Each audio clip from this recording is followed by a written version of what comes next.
Hello, my name is Wayne Virambelski, and today we take walk through the cathedral number 2. We go immediately here to the altar. An altar is the table upon which the Eucharist is celebrated. Again, if we visit someone's house, we can know a lot about that family. And you can know a lot about this family by noticing that the altar is directly in the center of the room with the assembly spread all around. This altar is plain in order that the action that happens here at this altar is the most important. Bread that is taken, blessed, broken and shared. Wine that is taken, blessed, poured and shared. The altar here is made of 2,000 pounds of Vermont's finest granite, same granite that was used to construct the Baptistery. And again, that connection between baptism and Eucharist. In our church, we have an ancient practice of placing relics inside the altar. And that comes from the time that the early Christians celebrated the Divine Liturgy in the catacombs, in the below-ground graveyards. And so they celebrated in the presence of the bones of their ancestors. We retain that same beautiful practice in that in our altars we place a relic. In this particular altar, Archbishop Jean Judot, the papal nuncio, placed 9 relics. He placed in this altar, deep inside the altar, he placed the relics of the 4 evangelists, bone fragments, tiny bone fragments of Matthew, Mark, and Luke. And since we don't know where John's body went, there's a piece of St. John's house as the relic representing him. In addition, we have here the relic of St. Francis Assisi, and Francis is here because the first rector of the cathedral, Francis Kaminsky,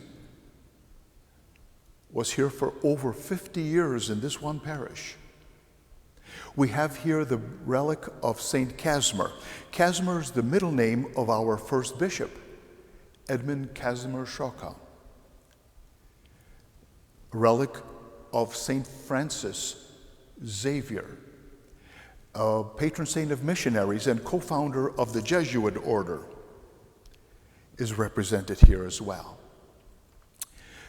Then we have St. Francis Cabrini, born in Italy, came to the United States and ministered here, became a citizen of the United States, died, and was canonized. So she was the first U.S. citizen to be declared a saint. And finally, we have Elizabeth Ann Seton. Elizabeth Ann Seton was born in the United States, and so she was the first native-born saint. And so we have these 9 saints that are with us always when we gather to pray. This altar is plain, but it is plain in the sense that it can be dressed in many different ways. For example, this particular setting is what you'd find on Good Friday, the austerity and plainness of that day, where only an altar cloth, a corporal, is placed on the altar. During the year, the altar can be dressed with the colors of the season, whether it's green for ordinary time, violet for Advent, purple for Lent, white for ordinary time, green for ordinary time, and white for the festivals of Christmas and Easter. And different kinds of altar coverings as well too, from very simple altar cloths to heavy brocade altar cloths for the solemnities. Next, we move to the ambo. The ambo is that special place from which the scriptures are proclaimed, the Old Testament, the New Testament, and the gospel. The gospel in the liturgy of the word is the high point, the climactic point. For with the gospel, we have an acclamation, a fanfare, you could say, like an alleluia, which is the Hebrew word for praise the Lord. Everybody stands for that as a sign of respect for the gospel, but also as a sign that we are on our feet and ready to follow the message of the gospel. The gospel, too, is read from its own book, the book of the Gospels, an ornate book. And on special days, solemnities, incense is used at the time of the proclamation of the gospel. The cantor also comes to the ambo to sing the responsorial psalm, because after all, it is scripture. And oftentimes it's a reflection on the first reading of the Mass. Next, we go to the Cathedral. The Cathedral is what distinguishes this church, a cathedral, from all other churches. The presence of the bishop's chair, which is what cathedra means, chair, in this church makes it a cathedral. And we can see here by looking at the coat of arms of our present bishop, Stephen Reka, that he is a bishop of the Diocese of Gaylord, which is this side of the shield.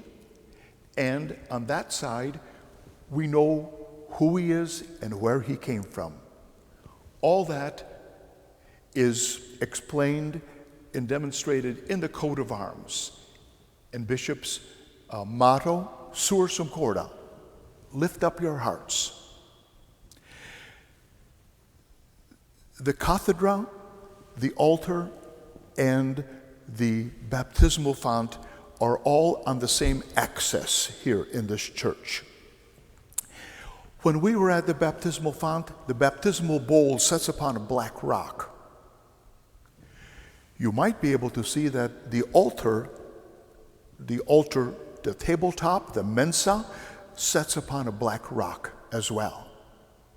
And then for the first 25 or 30 years of the Cathedral of St. Mary here, the cathedra was so designed that there was a large green cushion, green, the sign of bishops, the color of bishops, was placed upon a black rock itself with a back and a coat of arms.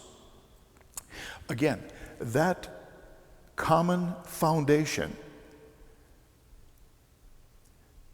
demonstrates so very well that in baptism and in Eucharist and in the teaching of the church, because the bishop is the first teacher of the church, and the bishop teaches the magisterium, which is the core beliefs of our faith, also is attentive to the authentic tradition of our church. So all these things have to be in line. And the bishop's chair is the chair for only this particular bishop. After all, he has his coat of arms there. A visiting bishop sits off to the side. An archbishop, a cardinal, off to the side. And this cathedra here is a symbol of the bishop, but it's also a symbol of the office of the bishop. This chair here is the presider's chair. That person who sits in this chair, preside means to from pre and sedere means to sit in front. One who sits in front in a position of authority. So the presider here sits here. Next we go to the tabernacle.